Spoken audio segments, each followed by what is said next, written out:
pada hari ini kita lanjutkan secara online untuk ekonomi.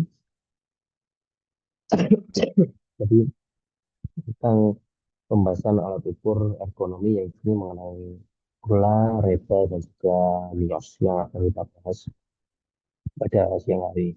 Oh iya, untuk absensinya nanti minta tolong ya untuk DCMK dibantu untuk rekap absensi nanti biar saya absensikan secara langsung di aplikasi saya nanti biar langsung untuk ke kalian semua. Oke, baik. Melanjutkan pertemuan kemarin, jadi alat ukur ergonomi itu sebenarnya ada beberapa juga, termasuk rula, reba, dan nios, dan ada OWAS dan sebagainya. Tapi yang intens dan mungkin spesifik dengan ranah fisioterapi biasanya memang reba dan rula. Dan nios ini juga bisa karena juga masih masih apa namanya lebih lebih dari alat ukurnya masih bisa lebih spesifik ke ranah fisioterapi. Jadi yang lebih familiar ya tiga, ya dua aja sebenarnya Gula sama Reva. Jadi kita bahas nanti tentang perbandingannya juga mengenai alat ukurnya sehingga nanti buat teman-teman mungkin yang sudah melaksanakan penelitian menggunakan Rula atau Reva, jadi teman-teman ya kalau sudah bisa ya wis, kita anggap apa namanya kita kita review aja gitu ya.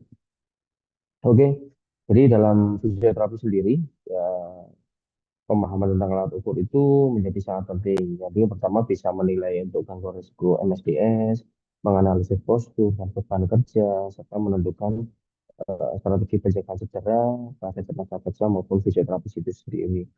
Selanjutnya adalah fisioterapis sering menghadapi kondisi kerja yang dengan postur statis ya, gerakan berulang dan tugas mengangkat pasien, sehingga menggunakan alat ukur seperti lever, ulang, dan yos sangat dibutuhkan dalam kajian risiko biomekanik dan intervensi preventifnya. Nah, ini yang ingin kita capai adalah untuk intervensi preventifnya. Jadi dari pekerjaan fisioterapi ini sekiranya apa yang menjadi faktor risiko untuk kecelakaan kerja, baik jangka pendek maupun jangka panjang, harus kita ukur, kita share dari hasil apa yang sudah kita laksanakan, seperti yang sudah saya sampaikan kemarin, nanti itu akan menjadi acuan untuk upaya preventif pencegahan cedera bagi seorang fisioterapis. Nah, analisis ergonomi sendiri bertujuan untuk menilai kecocokan antara kemampuan tubuh manusia dan tuntutan kerja. Dalam konteks fisioterapi, aktivitas seperti mobilisasi pasien, masalah terapi, posisi terapi manual, dan sebagainya itu dapat meningkatkan biomekanik pada tubuh fisioterapis. Jadi kalau teman-teman mungkin ya punya praktek mandiri, teman-teman melaksanakan praktik mandiri satu hari 5 sampai 10 pasien, misal seperti mandiri dengan intensitas satu pasien 1 jam sampai 1 jam setengah, saya rasa ya teman-teman akan mempunyai risiko yang tinggi untuk terjadinya kecelakaan kerja karena gerakan-gerakan berulang yang dilakukan seperti memberikan manual terapi dan sebagainya ya itu salah satunya ya manfaatnya untuk upaya-upaya preventif yang harus dilaksanakan oleh seorang fisioterapis. Nah, gangguan MSDS sendiri ya banyak disebabkan oleh pressure kerja yang tidak netral yang pastinya gerakan berulang sangat sering, aktivitas statis jangka panjang, dan pengangkatan beban berlebih atau manual handling. Nah, jadi teman-teman harus tahu tentang seberapa maksimal sih kemampuan tubuhnya kalian untuk mungkin mengangkat beban, atau teman-teman mempunyai batas maksimal untuk apa namanya pembebanan tubuh dan sebagainya, teman-teman harus paham dengan kondisi itu. Jadi antara si A, si B, si C itu nggak bisa disamakan bahwa saya kuat kok, saya ini mungkin dengan postur tubuh yang sama dan ini belum tentu kemampuan fisiknya juga sama. Nah, maka dari itu teman-teman harus pahami dirinya dulu sehingga teman-teman tahu batasnya seberapa nih ya kan saya bisa mengangkat beban, seberapa nih saya bisa punya beban maksimal dalam tubuh saya ya, seberapa nih maksimal saya punya batas waktu kapan saya harus istirahat dan sebagainya. Nah, itu harus teman-teman pahami. Nah, pengertian dari alat ukur ekonomi sendiri, ini alat ukur ekonomi adalah metode atau instrumen yang digunakan untuk pertama mengidentifikasi tingkat risiko ekonomi dari aktivitas kerja itu sendiri. Yang kedua adalah menilai deviasi postur dari posisi netral. Yang ketiga mengukur beban mekanis dan frekuensi gerakan, serta yang keempat menentukan prioritas intervensi ergonomi.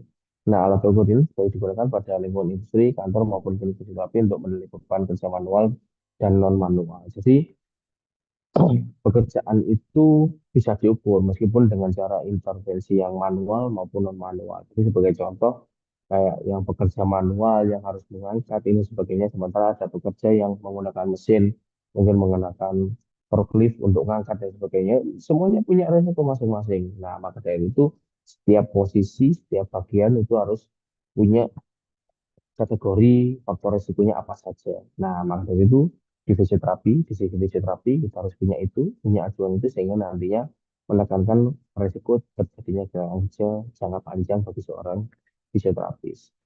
Nah, jenis alat ukur itu ada yang observasional atau kualitatif, kuantitatif, dan subjektif atau kuesioner. Jadi ada berdasarkan pendekatannya, ada berdasarkan pengamatan visual pekerja, ada REPA, RULA, dan juga AWAS.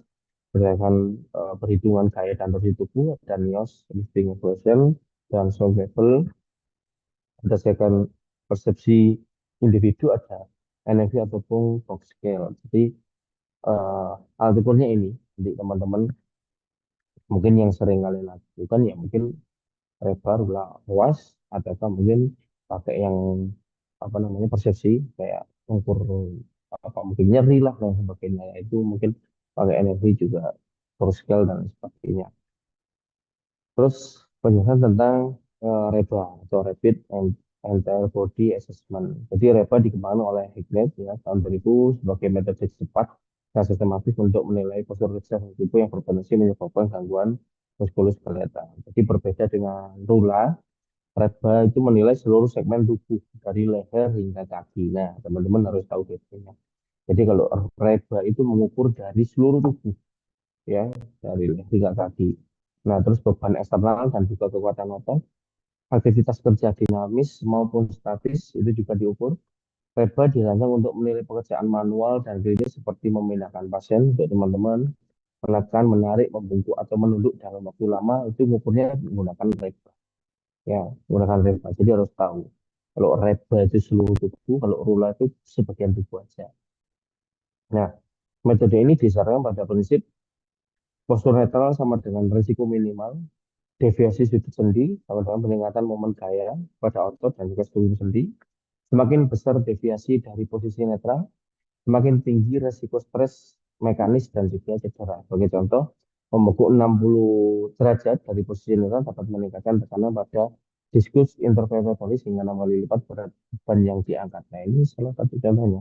Ya, makanya kemarin saya sering saya contohkan ke teman-teman kalau mengangkat beban itu dengan posisi yang seperti apa, yang betul kayak gimana, terus juga harus paham beban maksimal tubuh dan sebagainya. Jadi ada satu kondisi yang memang kadang kayak mungkin saya kuat ngangkat 50 kilo misalnya kan normalnya tapi ternyata saya diminta ngangkat 75 kilo ya sebenarnya kuat ya kan ya kuat-kuat aja tapi kan itu melebihi batas kemampuan tubuh saya ya sehingga ketika saya mengangkat 75 kilo tadi resiko apa saja yang bisa terjadi pada tubuh saya itu justru kelihatan semuanya ya kan kalau apalagi kalau posisinya nggak benar posisinya salah dan sebagainya akan kelihatan nanti resikonya seperti apa. Nah, dari situ makanya teman-teman saya minta teman buat ya mungkin pahamilah maksudnya dari masing-masing teman-teman punya eh, catatan bahwa kemampuan tubuhnya itu segimana sih ya kan. Jadi batas kemampuan tubuhnya itu sampai mana. Teman-teman punya batasan-batasan itu sehingga nantinya saat melakukan aktivitas mungkin pembebanan atau aktivitas fisik lainnya, teman-teman punya batasan nih, kita tidak meningkatkan faktor risiko kecelakaan kerja maupun cedera pada bagian tubuhnya.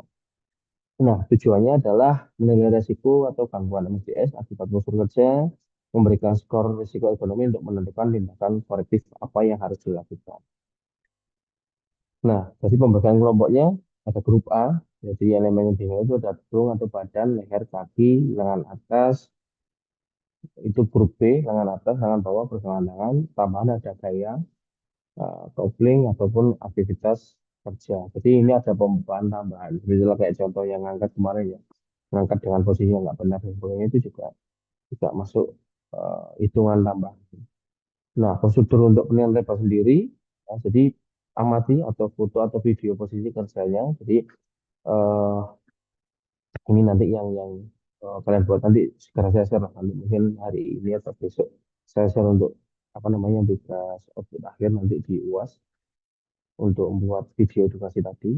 Terus tentukan sudut deviasi masing-masing segmen tubuh. Jadi masukkan nilai ke tabel laba A dan B, kombinasikan skor AB, dapatkan skor C, tambahkan skor gaya, kemudian menghasilkan skor akurat.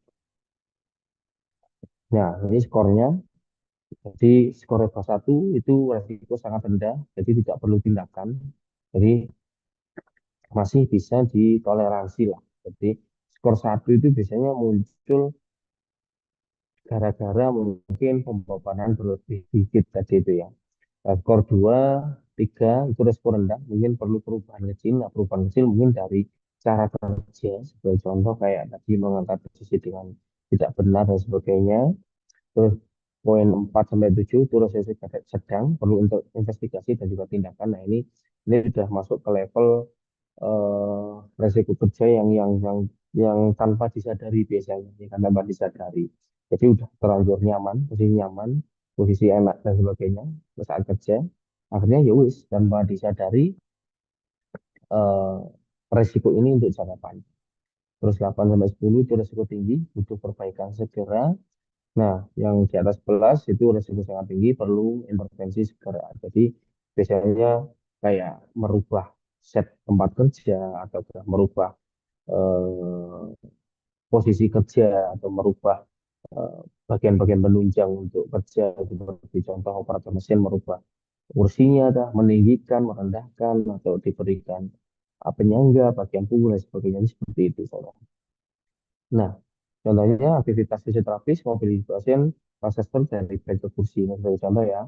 Jadi sebagai dari punggung memungkung 45 derajat, skornya 4, leher fleksi 20 derajat, skornya 2, lengan abduksi 30 derajat, skor 3, beban pasien sedang, skor sama 1. Nah, pola rekor 9, resiko tinggi, solusi ergonominya. Jadi tinggikan berat pasien, tegakkan tubuh fisioterapis ke pasien, gunakan alat bantu transfer. Nah, ini adalah solusinya langsung bisa langsung muncul. Ya, kayak yang sudah saya contohkan kemarin tentang bed yang harus ditinggikan, direndahkan dan sebagainya. Ya, ya harus memang dilakukan seperti itu karena eh, ya kalau satu hari cuma satu pasiennya mungkin yo masih masih bisa tertoleransi. Tapi kalau satu hari teman-teman bisa sampai 10 pasien ya kan, sampai 20 pasien mungkin ya, enggak langsung cedera kalian ya, dalam waktu dekat ya kan. Jadi nggak panjang lagi tapi dalam waktu itu sebagai contoh. Nah, ini sebagai contohnya untuk alat ukurnya atau kuesionernya untuk reba, ya kan, untuk reba. Jadi teman-teman banyak sekali referensi ya, kalau teman-teman lihat di internet itu banyak referensi untuk alat ukurnya, untuk gambarnya seperti apa, ya. Di sini juga bisa dipakai ya. Tapi itu tadi kalau teman-teman gunakan alat ukur kayak gini, jadi kalau misalnya penelitian ya teman-teman mungkin masih ada yang dalam proses penelitian. Jadi jelaskan dulu tentang apa yang akan kalian lakukan. Ya kan, jelaskan dulu secara spesifik tentang apa yang akan dilakukan, terus bagaimana caranya, terus nanti apa saja yang akan dilakukan pasien sesuai arahan kalian, lalu nanti hasilnya apa, nanti tujuannya apa, sebenarnya itu harus kalian jelaskan agar pasien pun juga paham dengan posisi-posisi ataupun instruksi-instruksi yang akan kalian berikan. Jadi kadang yang nggak di briefing aja, ya apa di briefing aja kadang nggak ngerti apalagi nggak di briefing nggak gitu ya. Jadi cara saya jelaskan ya jelaskan, yo nggak jelaskan tabelnya ini juga, cuman jelaskan bagaimana prosedur dan sebagainya. Jadi agar sampel ataupun pasien juga ngerti, maksudnya dengan apa yang akan kalian instruksikan, mereka juga akan ngerti tujuannya. Oke, masuk ke RULA. Jadi Rapid Upper Limb Assessment dikembangkan oleh eh, Scarlett tahun 93 untuk memiliki risiko tubuh bagian atas, leher, punggung, lengan, pergelangan pada pekerjaan statis ataupun berulang seperti memberikan terapi ultrasound. Jadi teman-teman harus duduk, dokumentasi pasien dan terapi tangan mungkin ya, yang harus duduk dan sebagainya. Tidak perlu banyak mobilisasi. Postur ekstrim pada bahu, leher, dan pergelangan meningkatkan tekanan ortostatis pada kompresi saraf perifer. Nah, ini apa namanya rula ini yang hanya sebagian tubuh ya sebagian tubuh jadi yang diukur itu hanya leher punggung lengan dan juga pergelangan tangan kalau rula kalau reba tadi itu seluruh tubuh. Kalau rula sebagian aja. Yang diukur ya ini leher, punggung, lengan, pergelangan. Tapi kalau teman-teman yang sudah saya sampaikan kemarin, kalau misal butuhnya spesifik kayak ngukur leher misalnya, pakai alat ukur leher ya kan yang spesifik ke leher, misal pakai neck stability index itu juga bisa, terus pakai LBB, pakai alat ukurnya LBB juga bisa, pakai OB dan sebagainya itu banyak ya kan. Nah, tujuannya adalah menganalisis resiko ekonomi pada ekstremitas atas. Nah, mengidentifikasi kebutuhan perubahan posisi kerja atau desain alat kerja. Ya. Nah, grup A itu lengan atas, lengan bawah, dan juga pergelangan. Grup B itu leher, punggung, dan juga ke arah kaki. Jadi bukan kaki. Jadi bukan nggak sampai ke arah kaki. Jadi dari punggung yang merambat ke kaki. Prosedur penilaian tulang sendiri, tentukan posisi kerja yang akan dianalisis. Jadi misalnya fisioterapis duduk melakukan terapi tangan menggunakan ultrasound yang harus mungkin 15 menit ya. Terus amati dan ukur sudut deviasi setiap sendi tubuh bagian atas. Ya, jadi harus diamati, dilihat sudut sendinya itu berapa, ya perubahannya pun juga berapa, rata-rata berapa dan sebagainya.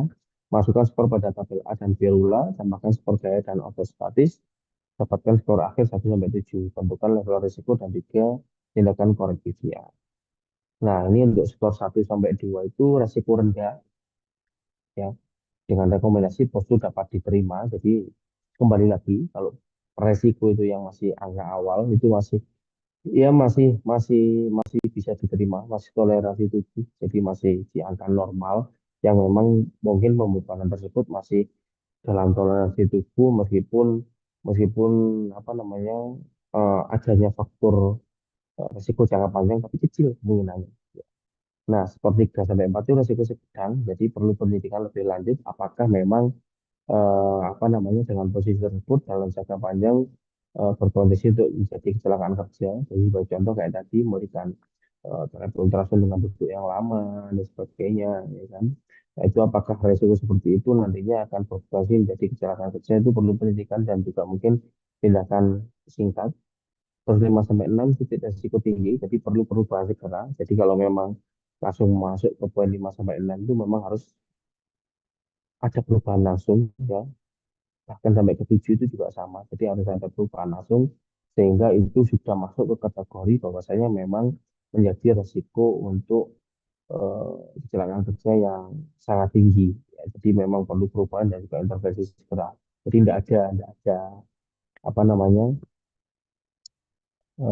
ini ya lobby-lobby dulu lah. Maksudnya harus harus memang harus segera karena itu berbahaya nantinya.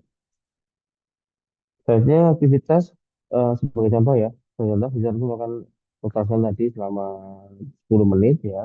Lehernya fleksi 25 derajat, skornya 2, bawah fleksi 45 derajat, skor 3, pergelangan sensi 15 derajat, skor 2, aktivitas selama plus 1, skor 6 ya. Jadi tindakan korektifnya atur tinggi meja terapi sejajar dengan siki, ya kan? Gunakan kursi dengan sandaran tangan, jadi harus ada sandaran tangannya. Variasikan posisi kerja secara periodik. Jadi teman-teman harus punya variasi kerja, ya.